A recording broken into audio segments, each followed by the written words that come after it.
क्यों मनाई जाती है छठ पूजा? जानिए इसका धार्मिक महत्व। छठ पूजा पर लोग भगवान सूर्य की पूजा करते हैं। ऐसी मान्यता है कि इस व्रत का पालन करने से सूर्य देव की कृपा प्राप्त होती है। साथ ही छठी माता प्रसन्न होकर जीवन की सभी बाधाओं को हर लेती हैं। इस साल छठ पूजा की शुरुआत 5 नवंबर से हो रही है। तो आइए जानते हैं कि इस महापर्व को क्यों मनाया जाता है। छठ पूजा एक हिंदू त्योहार है जो मुख्य रूप से बिहार, उत्तर प्रदेश, पश्चिमी बंगाल और झारखंड में मनाया जाता है। इस दिन भक्त छठी मैया और भगवान सूर्य की पूजा अर्चना और कठिन व्रत का पालन करते हैं। हिंदुओं के महत्वपूर्ण धार्मिक त्योहारों में से एक माना जाने वाला छठ पूजा 4 दिनों तक चलता है। यह साल में 2 बार चैत्र और कार्तिक महीने में मनाया जाता है। कार्तिक माह में आने वाले इस महापर्व की शुरुआत 5 नवंबर को नहाय खाए से होगी। वहीं इसका समापन 8 नवंबर उगते सूर्य को अर्घ्य देने के साथ होगा। तो आइए इस दिन से जुड़ी प्रमुख बातों को जानते हैं। क्यों मनाई जाती है छठ पूजा?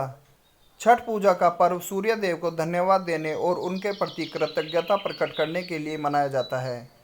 लोग इस दौरान सूर्य देव की बहन छठी मैया की भी पूजा करते हैं। वहीं इस पावन पर्व को लेकर कई कथाएं भी प्रचलित हैं, जिनमें से एक का जिक्र आज हम करेंगे। पौराणिक कथाओं के अनुसार द्वापर युग में भगवान श्री कृष्ण के पुत्र सांब कुष्ठ रोग से पीड़ित थे, जिसके चलते मुरलीधर ने उन्हें सूर्य आराधना की सलाह दी। कालांतर में सांब ने सूर्य देव की विधिवत व सच्चे भाव से पूजा की।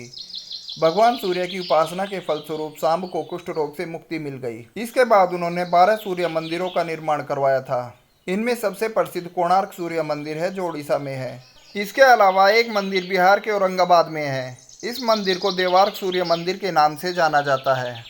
ऐसा माना जाता है कि चिरकाल में जब देवताओं और असुरों के मध्य युद्ध हुआ, तो इस युद्ध में देवताओं को हार का सामना करना पड़ा। उस समय देव माता अदिति ने इसी स्थान यानी देवार्क सूर्य मंदिर पर संतान प्राप्ति हेतु छठी मैया की कठिन तपस्या की।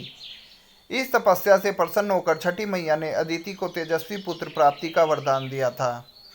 कालांतर में छठी मैया के आशीर्वाद से आदित्य भगवान का अवतार हुआ।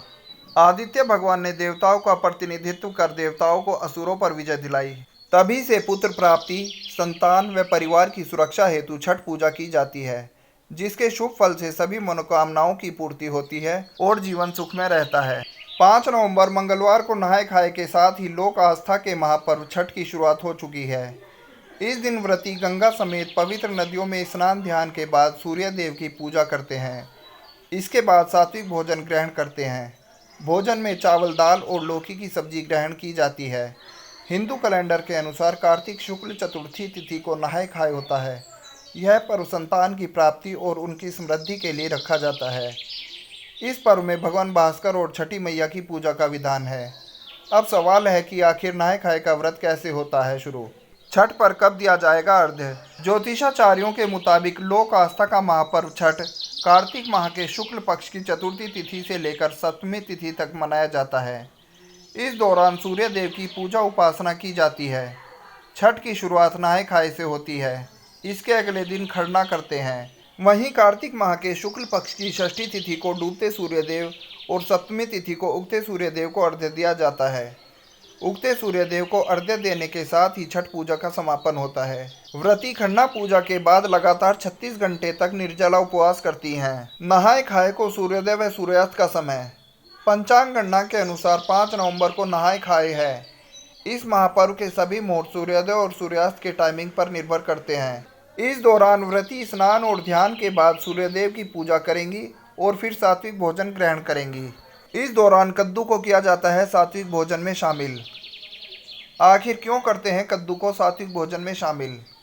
नहाय खाए के दिन छठ का व्रत रखने वाले पुरुष या महिला सात्विक भोजन का सेवन करते हैं। पहले दिन खाने में ऐसी चीज़ों को शामिल किया जाता है जिससे भूख प्यास कम लगे। नहाय खाए के दिन बिना प्याज लहसुन के सब्जी बनाई जाती है। इस दिन लौकी और कद्दू की सब्जी बनाने का खास महत्व होता है। नहाय खाए में लौकी चना की दाल को भात के साथ खाया जाता है। कद्दू को खाने के पीछे की सबसे बड़ी बात यह है कि लंबे व्रत के दौरान शरीर में पानी की कमी नहीं होती है। छठ पूजा 2024 का शुभ मुहूर्त। कार्तिक माह के शुक्ल पक्ष की षष्ठी तिथि 7 नवंबर को देर रात 12:41 पर शुरू होगी और 8 नवंबर को देर रात 12:34 पर समाप्त होगी। ऐसे में 7 नवंबर को संध्या काल का अर्घ्य दिया जाएगा। इसके अगले दिन यानी 8 नवंबर को सुबह का अर्घ्य दिया जाएगा। छठ 2024 अर्घ्य देने का शुभ समय। कार्तिक माह के शुक्ल पक्ष की षष्ठी तिथि यानी 7 नवंबर को डूबते सूर्य को अर्घ्य दिया जाएगा। वहीं सप्तमी तिथि यानी 8 नवंबर को उगते सूर्य को अर्घ्य दिया जाएगा। ये समय बहुत ही उत्तम है। यह जानकारी विभिन्न माध्यमों से ली गई है। हमारा चैनल इसकी सटीकता की पुष्टि नहीं करता है। किसी भी उपाय को करने से पहले संबंधित विशेषज्ञ की सलाह जरूर लें। हमारा उद्देश्य बस आपको जानकारी देना है।